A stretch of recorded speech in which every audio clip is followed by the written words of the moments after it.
Alright, I figured I'd do this since I got a stack sitting here of these damn things. This is the extreme to extreme. And there's a few in between and stuff, but I mean, just for all intents and purposes, you can tell the difference here. So this is a 22 tooth. That's the smallest you can get. And if you see, it only lines up with 3 holes for your hub adapter. So it's an odd gear. Alright, this is a 36 tooth. You see this on a lot of builds. This is a 40 tooth. This works pretty damn good. I'm really happy with these. These are like between dirt road, street. It's like the best of both worlds. Alright, this was a cheap kit gear that comes. And I think the guy down the road tried to use a hub adapter with it. It was horrible. But anyways, we'll get back to this in a minute. But that's the difference between the extremes. So, and this is a 56 tooth. So, I'm gonna just give an average of a stock kit right out the door. 80cc, what you're gonna expect. You're gonna have a bunch of torque, really slow speed. You'll be doing like 10, 15 miles an hour with this. Top speed, wide open. A lot of vibration, tons of torque. A lot of power. You're gonna be driving up hills or a lot of dirt roads and stuff. That's the one to go. These are the kit gears. They don't last very long. And this is like the perfect thing to show you guys. So, actually, let's get something closer. So, I hope this zooms. There we go. As you can see, this gear is worn. Those teeth are toast. So, you want to definitely throw out a gear like that way before it gets to that point.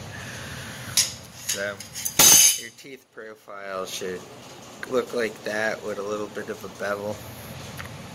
So, anyways, you're going to get about 25, 28 miles an hour, roughly, top speed, wide open. On this 40, I mean, you're going to get about the same, maybe about 30 miles an hour, roughly, wide open on stock stuff.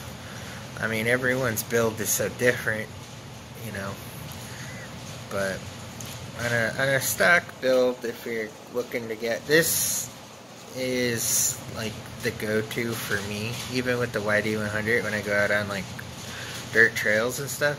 It's got enough speed to get around, but it also has enough to where it can pull you through a bunch of crap.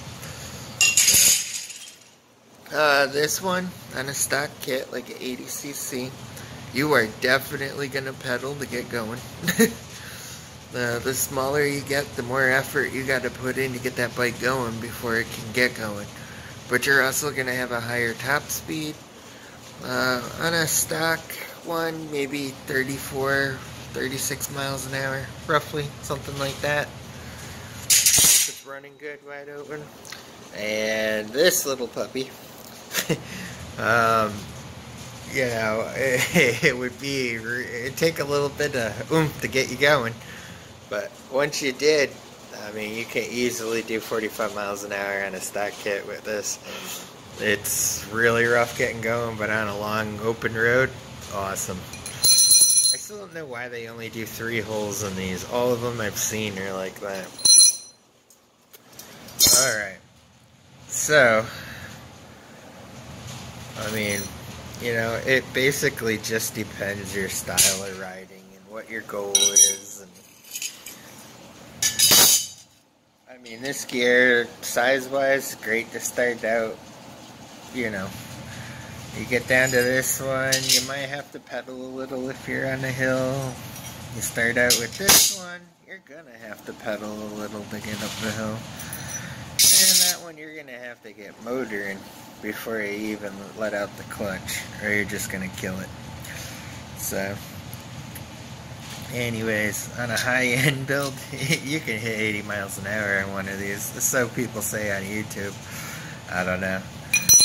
And I've never been above 20 miles an hour, I think, on this, wide open with the YD100.